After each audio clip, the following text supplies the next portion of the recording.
இப்படியே நம்ம மக்களெல்லாம் கூப்பிட்டு இங்கே வாங்க நாங்கள் மீட்டிங் இருக்கு வாரிடா அப்படின்னு உடனே நீங்கள் எல்லாம் கிளம்பி கடன்னு போறீட, காசு கொடுக்குறதுனால போறீடா, இல்லை அவங்க ரொம்ப கருத்தாக பேசுகிறாங்கன்னு போறீடா. அப்படி அங்கே போய் ஏதாவது பிரச்சனை ஆயிடுச்சுன்னா அந்த மேல்மட்டத்தில் இருக்கவங்களாம் எனக்கு தெரியாது எங்கள் தாத்தனுக்கு தெரியாதுன்னு ஓடிடுறாங்களே, அதை பற்றி நீங்கள் என்ன நினைக்கிய? இப்படியெல்லாம் போகலாமா அப்படின்னு கேட்டோம். அவங்களும் பதில் சொல்லியிருக்காங்க. என்னன்னு பாருங்க. ஒரு இடத்துல கூட்டம் நடக்குதுன்னா இப்போ நாங்கள் நடத்துகிறோன்னா நாங்கள் தான் அதுக்கு பொறுப்பேற்றுக்கணும். மக்கள் ஒரு நடிகரை பார்க்கவோ, ஒரு பெரிய அரசியல் கட்சி பேச்சை கேட்கவோ, இப்படி பல வகையான வசதிக்கு வரத்தான் செய்வாங்க.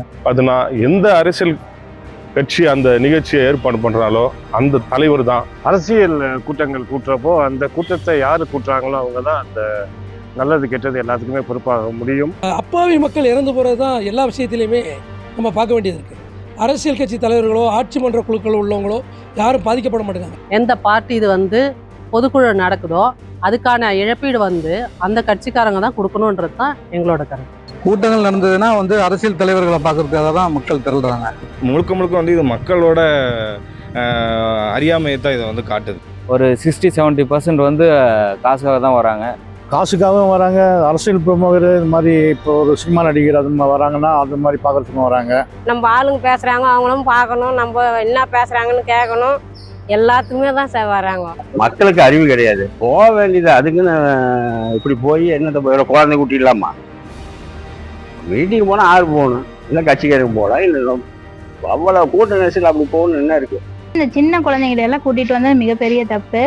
அரசாங்கம் அதுக்கு தகுந்த இடத்தையும் பாதுகாப்பையும் கரெக்டாக அவங்களுக்கு கொடுத்துருக்கணும். இந்த மாதிரி ஏற்படுற விபத்துகளுக்கு அரசாங்கம் தான் முழு பொறுப்பே இருக்கணும். இன்னொன்று என்னன்னா, யாரு அதை பெர்மிஷன் கொடுக்குறாங்களோ அவங்களுக்கும் எந்த ஏரியா அப்படின்றத பொறுத்து அவங்களுக்கும் அந்த ஒரு பொறுப்பு இருக்கு.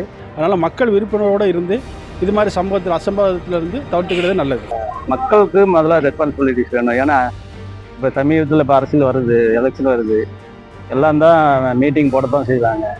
அவங்களுடைய ரெஸ்பான்சிபிலிட்டிஸ் அவங்களுக்கே வேணும். முதல்ல உதாரணமாக தண்ணீர், குடிநீர் வசதி, கழிப்பிட வசதி, இது போன்ற அத்தியாவசிய தேவைகள் ஏற்பாடு செய்ய வேண்டியது முழு பொறுப்பு யார் நிகழ்ச்சி நடத்துகிறார்களோ அவர்கள் தான் செய்யணும்.